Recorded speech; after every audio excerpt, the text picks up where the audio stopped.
ఆదిలాబాద్ జిల్లా సమగ్ర అభివృద్ధి కోసం భవిష్యత్తులో ఐక్య పోరాటాలతో ముందుకెళ్తామని సిపిఎం రాష్ట్ర కమిటీ సభ్యులు బండారు రవికుమార్ తెలిపారు. పట్టణంలోని సుందరయ్య భవనంలో సిపిఎం జిల్లా కమిటీ సమావేశాన్ని శుక్రవారం నిర్వహించారు. ఈ నెల 28, 29వ తేదీల్లో జరగనున్న పార్టీ జిల్లా మహాసభలకు సంబంధించిన వివరాలను ఈ సందర్భంగా నేతలు వెల్లడించారు. ఈ మేరకు పార్టీ రాష్ట్ర కమిటీ సభ్యులు బండారు రవికుమార్ మాట్లాడుతూ పార్టీ మహాసభలు జయప్రదానికి దాతలు, శ్రేయోభిలాషులు ఆర్థిక సహాయ సహకారాలు అందించాలని కోరారు. ప్రజా సమస్యల పరిష్కారం కోసం సిపిఎం తన శక్తి వంచన లేకుండా పోరాడుతుందని పేర్కొన్నారు. జిల్లాను అభివృద్ధి చేయడం కోసం వామపక్ష ప్రజాస్వామిక శక్తులను ఏకం చేసి ఐక్య పోరాటాలు చేసిందని గుర్తు చేశారు. ఇందుకు సంబంధించి మహాసభల్లో తీర్మానాలు చేయనున్నామని తెలిపారు.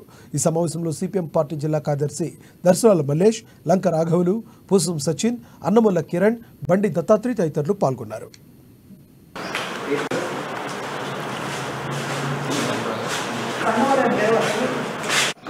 సిపిఎం పార్టీ మహాసభలు ఈ నెల 28, 29 తారీఖుల్లో ఆదిలాబాద్ పట్టణంలో జరుగుతూ ఉన్నాయి.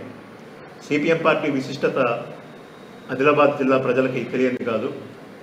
ఈ జిల్లాలో సిపిఎం పార్టీ అనేక ప్రజా సమస్యలను వెలుగులోకి తీసుకొచ్చి పెద్ద పార్టీలు అనుకుంటున్న వాళ్ళందరినీ కూడా ఏకం చేసి వాళ్ళని కూడా మెలుకొల్పి ఈ పోరాటాల్లోకి తీసుకొచ్చి ఈ జిల్లా సంక్షేమం కోసం, ఈ జిల్లా అభివృద్ధి కోసం పోరాడినటువంటి పార్టీ సిపిఎం పార్టీ. ఈ జిల్లాలో మూతపడ్డ పరిశ్రమలన్నీ తెరిపించాలని చెప్పి అందరికంటే ముందు స్పందించి రౌండ్ టేబుల్ సమావేశాలు పెట్టి అందరినీ కూడా ఒక తాటి మీద తీసుకొచ్చిన పార్టీ సిపిఎం పార్టీ. అది రైల్వే లైన్ ఆర్మూర్ కావచ్చు, అదేవిధంగా సిమెంట్ ఫ్యాక్టరీ కావచ్చు, మరో సిమెంట్ ఫ్యాక్టరీ రేణుకా సిమెంట్స్ కావచ్చు, ఆ నిర్వాసితుల సమస్య కావచ్చు, అట్లనే పత్తి కానీ, ఈ సోయాబీన్ కానీ, ఈ జిల్లాలో పండేటువంటి పంటలకి గిట్టుబాటు ధరల సమస్య కావచ్చు, ఇలా అనేక సమస్యల మీద, స్కీమ్ వర్కర్ల గురించి కావచ్చు, కార్మిక వర్గం సమస్యల మీద కావచ్చు, ఆదివాసీల పోడు భూముల సమస్య మీద కావచ్చు, అందరికంటే ముందు సిపిఎం పార్టీ స్పందిస్తూ ఉంది. అనేక సమస్యలు సాధించుకోవడం జరిగింది. ప్రత్యేకించి పోడు భూముల సమస్య ఈ జిల్లాలో కనీసం 30% కేసీఆర్ హయాంలో పరిష్కారం అయింది. దానికి కారణం అంతకుముందు జరిగినటువంటి పోరాటాలు కూడా తెలుసు.